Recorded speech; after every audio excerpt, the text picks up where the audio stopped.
Negara tembikai tolak cadangan Amerika. Tapi apa risiko sebenarnya? Donald Trump buat tawaran yang sangat-sangat besar. Amerika nak ambil alih negara tembikai, tapi Presiden negara tembikai Mahmud Abbas tolak mentah-mentah. Dan sekarang apa kesannya?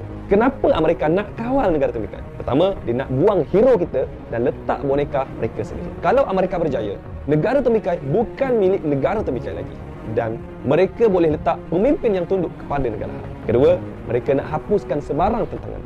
Amerika cuba buat model Iraq dan Afghanistan, masuk atas nama bantuan, tapi akhirnya duduk sebagai penjajah. Ketiga, negara tembikai tahu ini penipuan. Abbas dan pemimpin negara tembikai dah belajar dari sejarah. Mereka tahu apabila Amerika masuk, negara haram akan ambil kesempatan.